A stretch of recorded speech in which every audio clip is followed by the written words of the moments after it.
Good morning, everyone. Now that we're all assembled, can I welcome particularly the public to this extraordinary meeting of the Council, Friday the 21st of August. Please be aware that this meeting is being live streamed, and the video will be publicly available to you on YouTube if you want to relive it again. Members, please speak clearly into your microphones, and can I ask everybody to turn your phones either off or to silent. Before anything, I'm just going to call on Josh Tikani to do a karakia, please. Josh, kia ora.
Kia ora, Josh. Ngā mihi nui.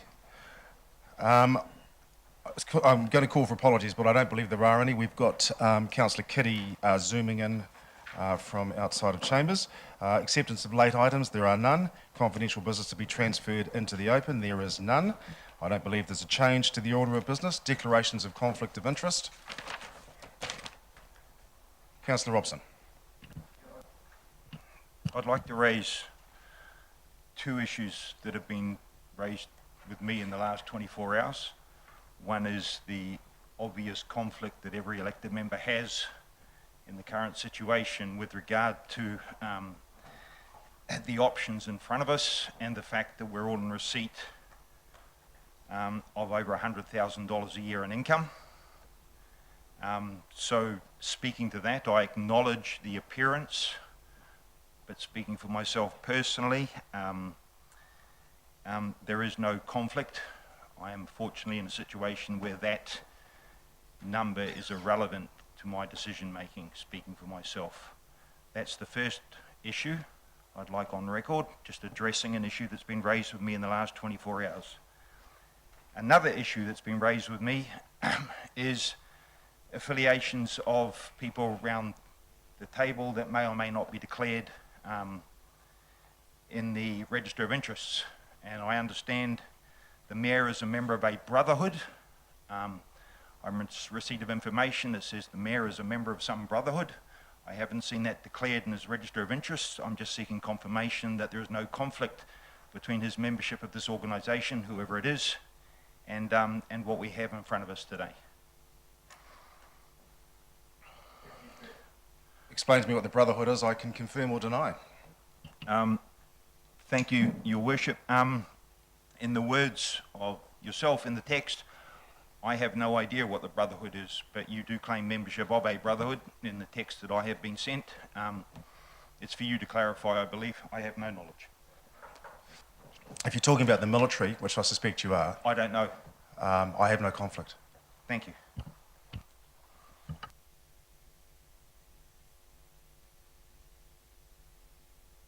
Thank you, which leads us to the business of the day, and I'm just going to flag now that of the 4 recommendations, I will move these from the chair, but I will get the Chief Executive to talk through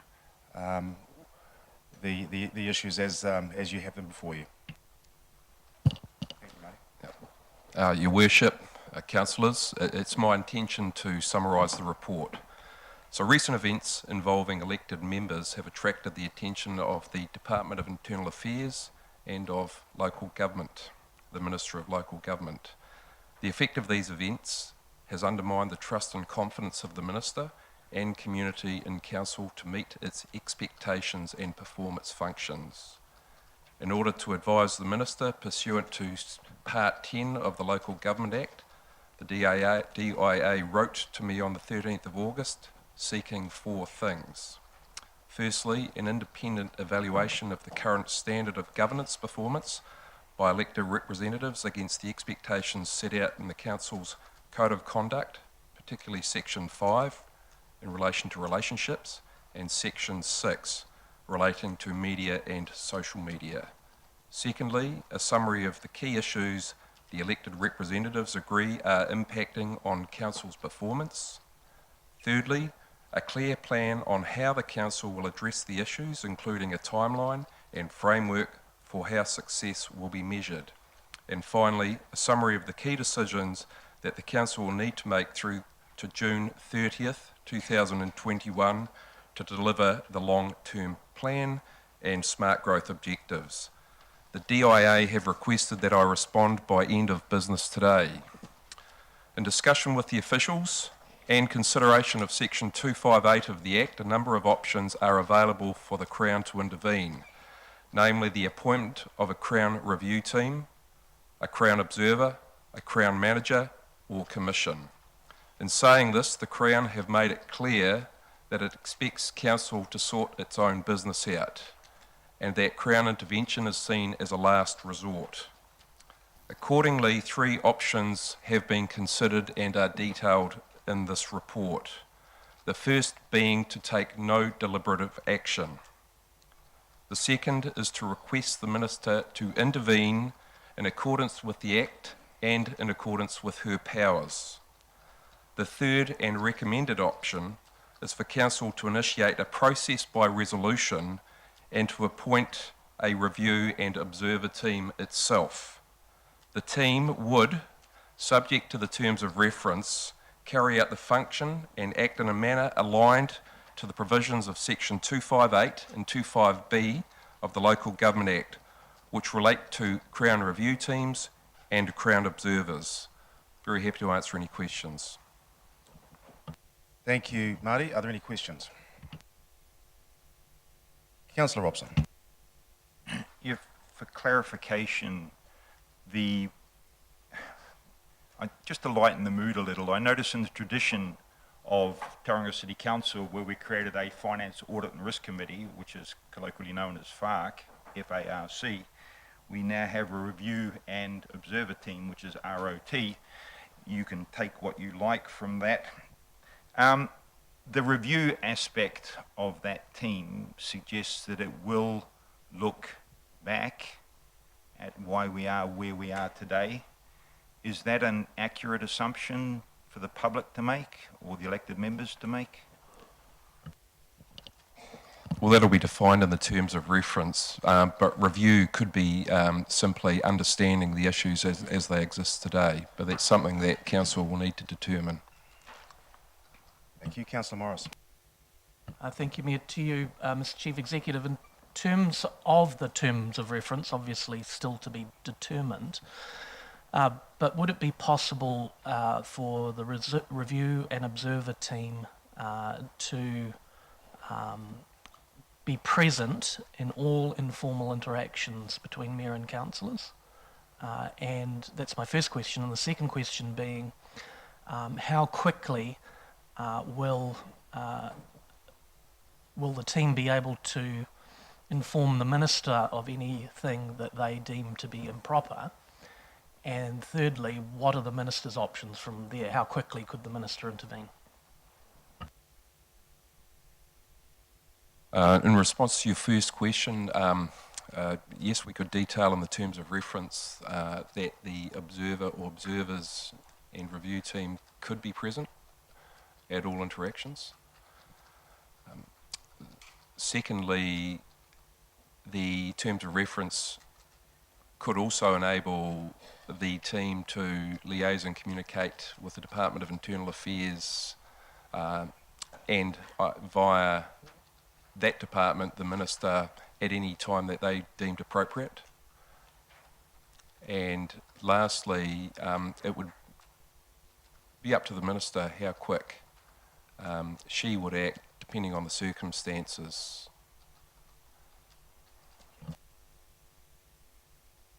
Thank you, Marty. Are there any other questions? That being the case, I'll put the substantive motion. Can I call for a seconder? Councillor Baldock. Thank you very much. I'm going to read the substantive motions out in all four parts. A, the council receives the report, governance and issues forward plan, agrees that council initiated action to address the issue of elected member relationships and the most appropriate pathway, which is to say pathway forward. Agrees that the action will be a council-appointed review and observer team. And finally, D, requests that the Chief Executive report back to Council as soon as is practicable with draft terms of reference, recommended appointees, cost estimate and budget approval request. I intend to reserve. Councillor Baldock, do you wish to speak to the substantive motion? No, I would reserve also. Thank you. Anyone else? The Cloud. Thank you. Happy to kick off. Tēnā koutou katoa. I think anyone that's reviewed the recent Bay of Plenty Times headlines or trawled through the hundreds of pages of emails and texts from May and June would be forgiven for thinking they're reading the screenplay for a House of Cards episode. I think our residents and ratepayers, they've got every right to be concerned that the actions of their elected members are being shaped by quite a toxic workplace culture. And when we should be solely focusing on addressing the many issues that our fast-growing city faces. But first, let me give some credit where credit is due. I think my view is, Mayor Powell, you've done a good job in advancing Council's relationships with central government, with our regional partners, with mana whenua and with other organisations within Tauranga Moana. And I think these enhanced relationships will pay dividends in years to come. So well done. Thank you, Tembi. However, in addition to providing good leadership for the city and region under Section 41A of the Local Government Act, the role of the Mayor is to provide leadership to the other members of the Council.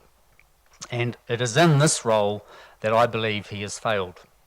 In paragraph 20 of today's report, under the heading Problem Statement, we read there is the breakdown in two key sets of relationships. The first one is between the Mayor and councillors, and secondly, between factions of councillors. I believe the first part of the statement is absolutely the crux of our issue today. Mayor Powell, the voters entrusted you to bring this diverse group of councillors together, and any remedial actions need to centre on the relationship between yourself and councillors. As for the so-called factions of councillors, I don't really buy into this. For the most part, we 10 councillors sitting around here, we work really well together. We've got differences of policies and the way we want to allocate our resources, but after a solid day of robust discussion and debate, we largely enjoy each other's company and we amicably resolve any differences. We are all committed to working alongside our community for the benefit of our city. Now, unlike in business or the military, in politics, we and our colleagues are chosen by our community and we are accountable to them. Of course, there'll be some that we don't naturally get along with and some, in fact, may really get under our skin. But I've been shocked and saddened at the way our Mayor has, on multiple occasions now, verbally exploded, used foul language and displayed aggressive behaviour. And this has had a hugely damaging effect on our council working environment. And I believe it's most unbecoming of the office of the Mayor. And we cannot withstand another 2 years of this dysfunction. This city's expectation has always been very clear, that the Mayor engages with his councillors in a constructive and meaningful manner, and that each councillor makes their own unique contribution to moving our city forward. Yesterday's Bay of Plenty Times quoted the Mayor as saying, "I will ensure a core group of councillors are more united." However, it is the role of the Mayor to be a unifier of everyone around the table, not just a small core. And as I said to you last week, Mayor Powell, I support most of your aspirations for the city, but I don't support your antics. Additionally, I don't buy into the narrative that 4 or 5 councillors are holding back the progress of our city. All we want is a positive and collaborative environment to carry out our governance duties. Now, in speaking to all elected members, including myself and the Mayor, it is inappropriate to impugn the integrity and character of our colleagues. I was both saddened and humiliated by the many texts and emails that were directed against me, and I know some of my fellow councillors suffered the same fate. But not only us, our members of our families, and some of which are in attendance today. And it is often them that feel the hit harder than we do. However, we're all adults here and we need to work towards reconciling our relationships. Over the past few weeks, I've been doing this with my colleagues and it actually works wonders. Life is too short to carry grudges, and I actually think you're all pretty awesome in your own way. So, to the recommendations before us today, I fully support everyone. I believe that regardless of our past troubles, each one of us has the power to be the change that is required of this council. And I would much rather that we initiate our own process than await intervention from the Minister of Local Government. If we do that, it's likely to severely undermine our local democracy and decision making. We can do better, we must do better. All of us are privileged to be chosen by the people to lead our beautiful city. Now is the time for the culture of toxicity to end. We must deliver the leadership that our people deserve. Kia ora koutou. Thank you, Councillor Clout. Anyone else like to speak to the substantive motion? Yeah, I remember at one stage that the reading of prepared speeches wasn't encouraged, or I think even wasn't allowed within council chamber, but I appreciate that some effort and integrity has gone into that, and I thank you for that, Councillor Clout. I'm not uncomfortable with the 4 recommendations. However, my question about review was pointed. I have no prepared speech. This is from the heart. Truth and reconciliation commissions are founded on the premise that without a foundation of truth, an authoritative narrative of what's happened, like Harrington Street, you're at risk with whatever you build on top of it. So without truth as your foundation, you will struggle.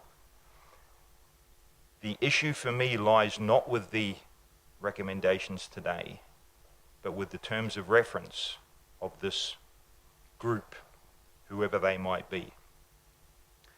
So, conditionally, and without resorting to standing orders or moving amendments, because I fear the time for that is long past, I will support all 4 of these, but make the following statement, that if, in the terms of reference, an authoritative narrative founded on truth is not part of the foundation for moving forward, if this in fact is some form of bureaucratic, politically small p driven attempt to pretend that there's nothing fundamentally wrong here, I will at that point withdraw my support for the process. It is clear from what has been made public that many people are angry, hurt, frustrated. I know that the sweep of my phone, I only have one, and I handed that to the machine to look at, and the sweep of my work laptop revealed little of my participation in, I suppose to use a word my fellow councillor just used, in some of these antics. Although I was reminded of a journalist that that didn't make me good, that just made me smart. And I appreciated that somewhat backhanded compliment. Going forward, it's important that we really get to the bottom of this. I had the misfortune of being a consultant to General Motors in the late 90s, an organisation that skimmed across things superficially and wound up in Chapter 11 early in the 21st century. I also had the privilege of working with Toyota Motor Company, who didn't allow dysfunction, mistakes, errors, poor outcomes to be papered over. They asked why 5 times. It was part of their culture. And if that spirit is the spirit that the terms of reference are being written by, then I see some, not a lot, again to quote another colleague, I am a little bearish given where we are. I see some, but not a lot of hope, and I'm happy to commit to that process. Acknowledging that my oath is to the city first and only. First and only. There is no other organisation that I have sworn fealty to. No person I bow to. Yeah, I'm here for the people of the city of Tauranga. Thank you. Councillor Robson. Councillor Arbery. Yeah, I thought House of Cards was a bit generous. It feels more like a reality TV show, maybe Love Island, but maybe not so highbrow. I think for me, it feels a little bit like we've been playing scrag in the backyard and someone's gone and shoulder charged someone and there's been a high tackle and then that's broken out into a fight. And I'm really looking forward to getting some referees in here, some independents that can have a look at some of our behaviours and ask questions. So one thing that I actually read it yesterday in a book, and it was just a throwaway quote in a conversation, but I wrote it down because I thought it was quite relevant, and it was, I blame others for everything and excuse myself.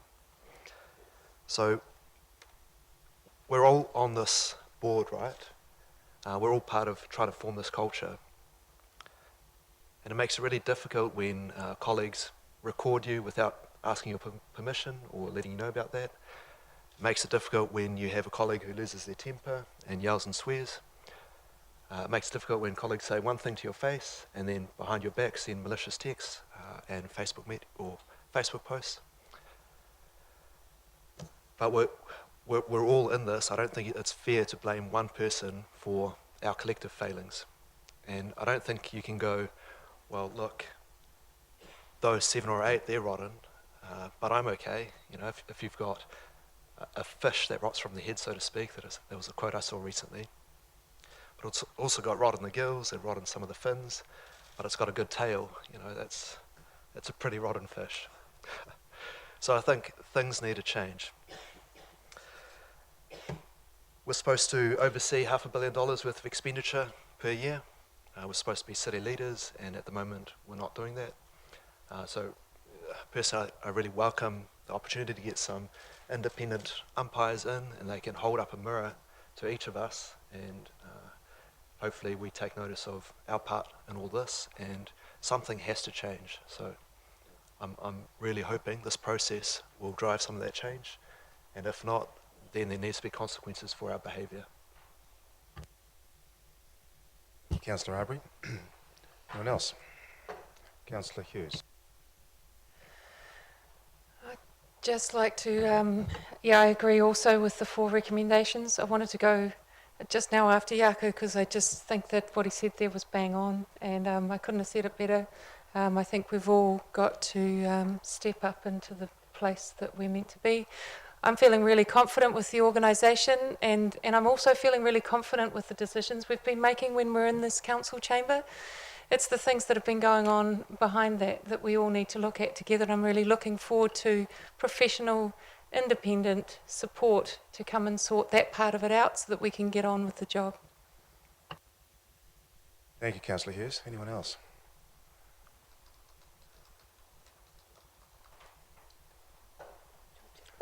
Councillor Hollis. So we find ourselves again in an emergency meeting, and what we're hearing is change is required from all, and yet change isn't happening, and it hasn't been happening. We've already unanimously censured our mayor for aggressive verbal attacks, and yet aggressive verbal attacks continue. The other stuff, Facebook, commentary behind the scenes, is all part of general politics. Name calling is something we ought to have gotten over years ago, but aggression is something completely different. You call me whatever you like, but keep your tone down, and if you can't keep your anger, apologise and move on. That doesn't happen. We need to be able to have frank discussion when required, and we need to have differences in opinion, and an ability to leave a large chunk of ego at the door is essential. And without this, good decisions can't be made. When 9 and occasionally 10 of us get together, we have a fantastic collegial environment where open and frank discussion occurs. But when 11 of us together, and this is important, and not in the public eye, a different type of environment ensues, and it's frequently toxic. It's become an unsafe work environment where we can't dissent, where outright anger and aggression is used when even a most simple difference of opinion is raised. And this doesn't happen all the time. We don't know when it's going to happen, but it does happen. The funny side of this is that council itself is running fine in the main. There's a few projects that we are all aware of and a few other things that make the headlines. But water's still flowing and our wastewater's still being taken away and roads are still there and people are pretty much getting on about their business. And I think that that needs to be recognised heavily, that the team sitting over there are doing their job particularly well. In this chamber, things are smiles and polite, and we get things done. But it's outside this room where things are different.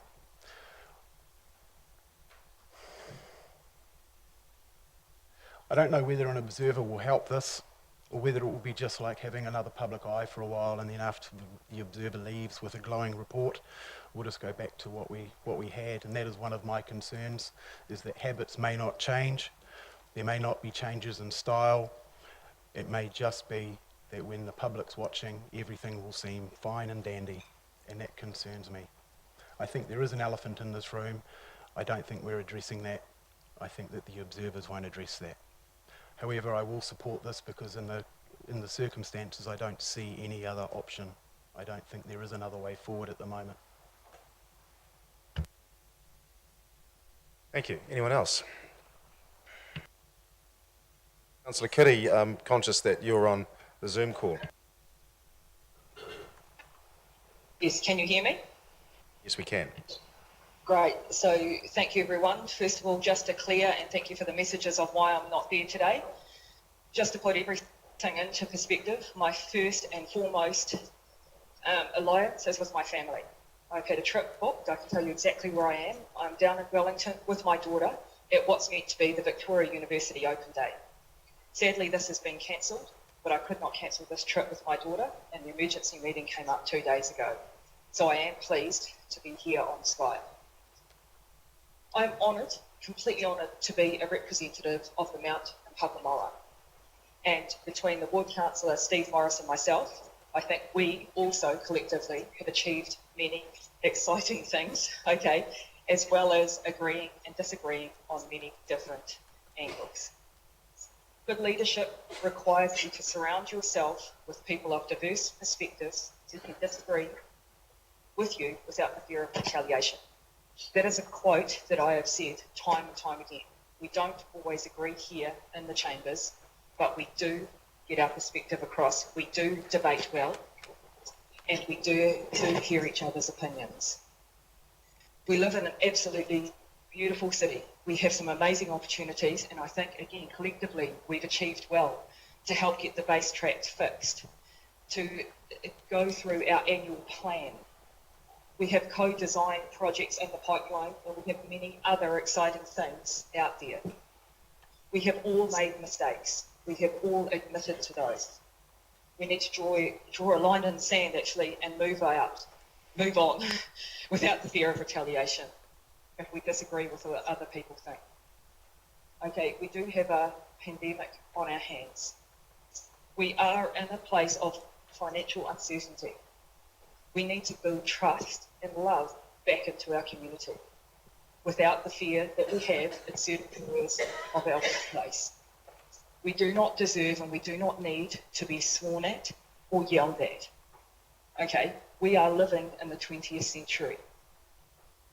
We are not all perfect here, but we do need to change the behaviour that has made some of us not happy in our workplace. Thank you. Thank you, Councillor Kitty. Anyone else? Councillor Deputy Mayor Salisbury. Like many others, we were elected to do a job. And when we're doing that job professionally in these chambers, we do that job well. It's the personal relationships outside of these chambers that seems to be the problem. And I believe this letter from the DIA is addressed at all of us. It was not just directed at one of us. And I too have been mocked in texts. I have received foul threats over the phone. I have been secretly filmed. I have seen posts about me on Facebook that incite hatred and bullying from our community. None of these behaviours are what we were elected to do. We were elected to do a job, to lead well for our community. And I believe as a governance team, when we're here, we do that well. But we need to work on those private relationships or the personal politics, I guess. And so I, for one, would like us to get on with the job that we've been elected to do. I think by bringing the team or a couple of observers in here, I think it will help all of us actually to up our game, to be professionals. We were elected to be professionals for our city. We were elected to serve our city. And I do not believe that the behaviour that's going on at the moment, I don't think anyone can justify any of it. It belongs to all of us. And I think all of us need to up our game and be professionals and do our job for our city. So I'll be supporting these motions. Thank you, Tina. Anyone else?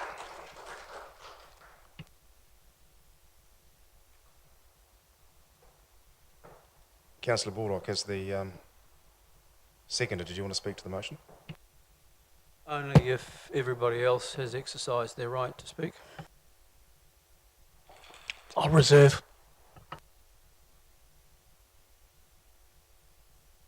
Point of order, Mr. Mayor. There is no right for any other speaker to reserve. They must speak when the opportunity is given to them. I agree. Councillor Morris, did you wish to speak at this time? I will, thank you. Thank you, Mayor. And thank you, colleagues. The context of where we're here today matters and is important. Our friends and adversaries up in Auckland are under a level 3 lockdown. Our community, members of our community, are frightened about health issues, and many of them are worried about job and employment issues. And yet, the behaviour around Tauranga City Council must appear incredibly offensive to them out there in the real world, and seeing these shenanigans and antics displayed. That being said, I think in terms of councillors, mayor and councillors' relationship with staff, that is on a very professional level. And the Chief Executive has mentioned that in a press release, that he is satisfied with the relationship between mayor and councillors and the staff. And I think that even the most casual observer of council would concede that in the council chamber, mayor and councillors, for the most part, behave appropriately, professionally, and decisions are made. The annual plan was a highlight for me because there was some compromise between elected members. I don't think anybody of the 11 walked out of the room after 2 days of deliberations with everything they wanted, but the city was in a better place with the budget afterwards, so that was a success. The issue are the informal relationships outside of the chambers. That's the issue. So in agreeing to this resolution, when the next steps come forward in terms of the terms of reference, I would like there to be consequences from observations. Okay, I don't want this just to be a casual observer who writes a nice report. I want those observations to be frankly reported to the Minister, because this city does deserve better. And I think everybody around this table, I would concede it personally, and I would hope that everybody around this table would concede that as well. In order to change, you have to first acknowledge that there's a problem. I acknowledge that there's a problem personally, and I've taken some steps to try and address that. I shared a bottle of wine with Councillor Clout's wife one Saturday, and that went a long way to addressing some things. It was a beautiful time. And Councillor Salisbury owes me a lunch, because I think I've bought the last one and the last 2 coffees. So steps need to be taken, I think, from all of us. That being said, the description of this governance workplace as a safe environment yesterday did trigger me, because it is not, in my view. Nobody's, since March, the simple fact is that I and 3 other of my male colleagues have been escorting a female colleague into and out of this building because she does not feel safe. That is a fact. The Chief Executive's aware of it. My colleagues are aware of it. The male colleagues that have been helping escort that woman in and out of this building are aware of it. In fact, it's caused some joking and ribbing in the chamber. Oh, why are you 2 always arriving together? Well, it's because she doesn't feel safe. Okay? Now, I'm not making a judgment as to whether people should be feeling safe or not. I feel safe in this environment. But what I'm saying is that in the 20th year, nearly the 20th year of the 21st century, if you have people coming into this place for the last 5 months under escort because they don't feel safe, that's not acceptable. That is a problem. That is a problem. We need to acknowledge that. So I would hope, earnestly hope, that we would acknowledge our faults, all of us, and move on. I would hope that there would be consequences in terms of the observations and the going forward, because this cannot continue. Tauranga deserves better from all of us. Thank you. Thank you, Councillor Morris.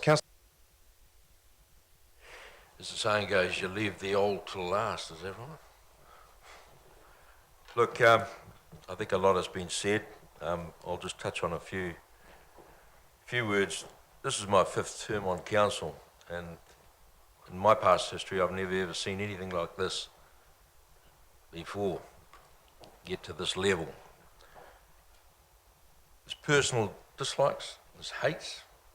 We've had that in the past, but to this level, no.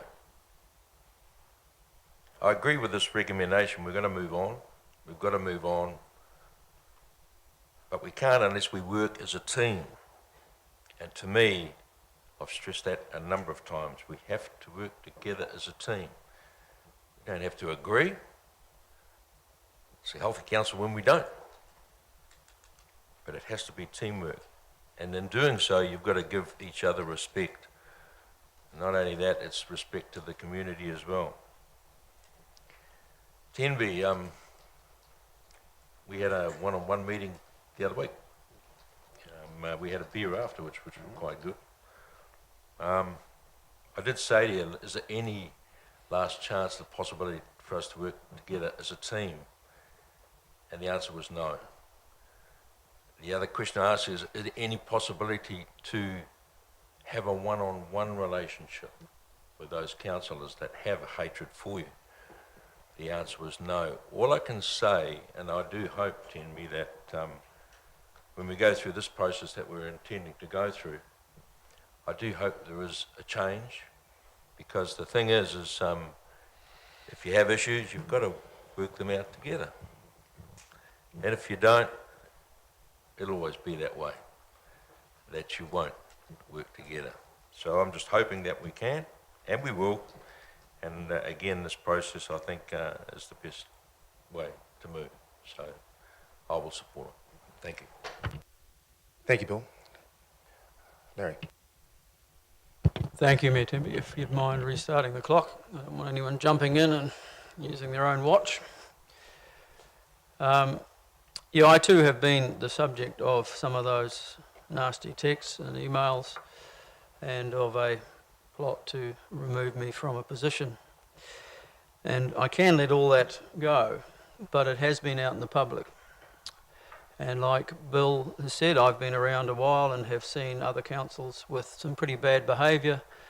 But I think the difference this time is that it wasn't all revealed to the public as it has been this time through the Lagoima requests.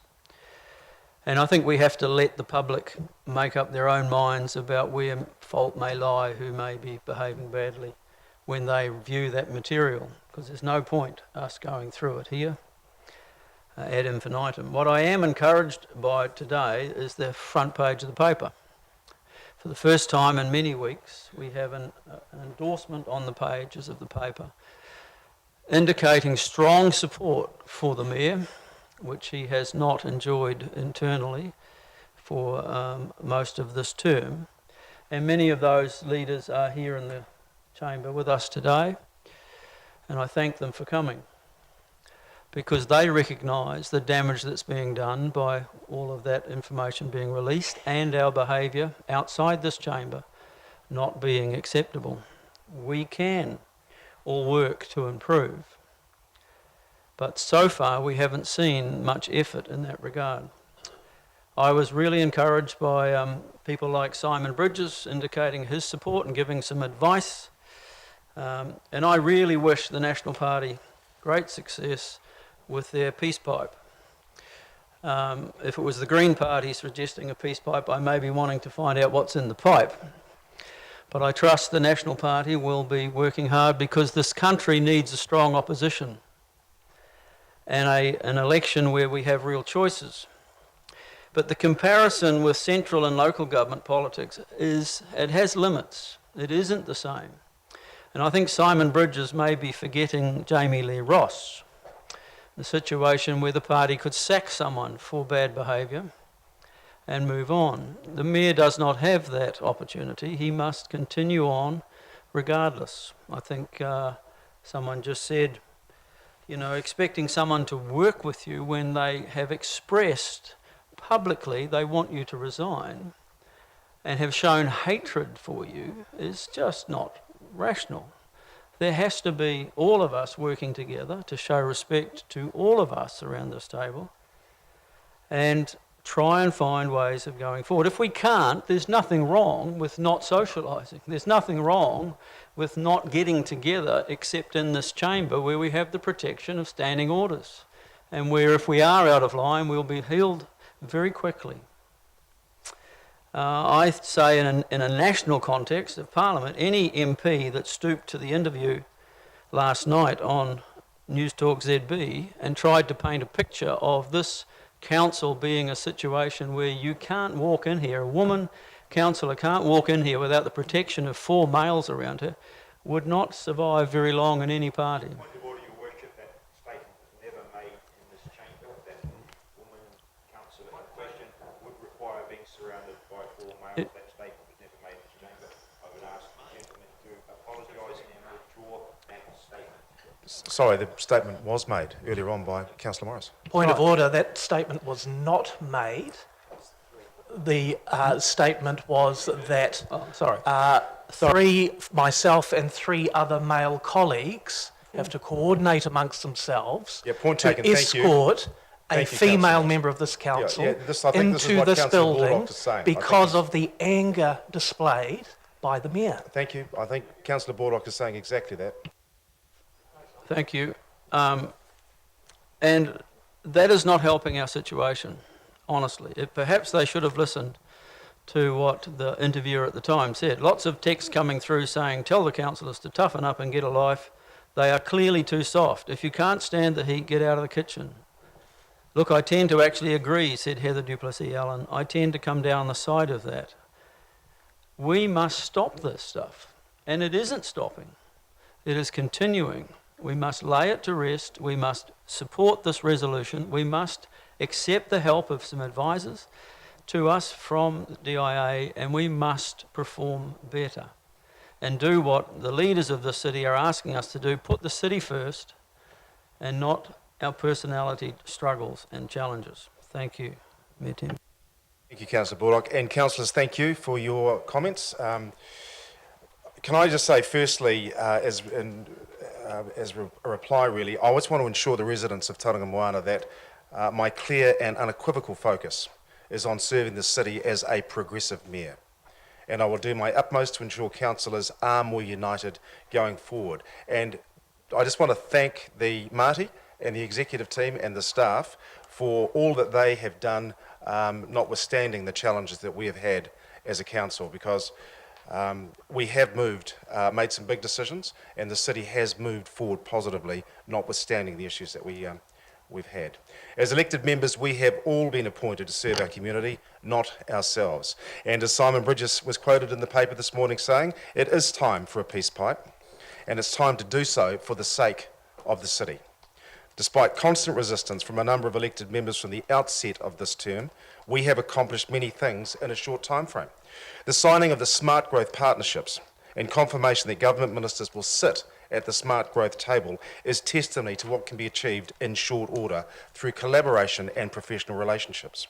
As Councillor Clout so very graciously said earlier, today we have better relationships with central government, our regional and district council partners, iwi, special interest groups, NGOs, than we have, many would tell me, that the city has ever had. And this will, again as Councillor Clout said, pay big dividends for the residents of Tauranga and the city in times to come. A number of us have worked hard to forge these partnerships. It hasn't been me alone by any means. And this collaborative approach must continue in the future. It's also important the public realise what else has been achieved in this past 10 months.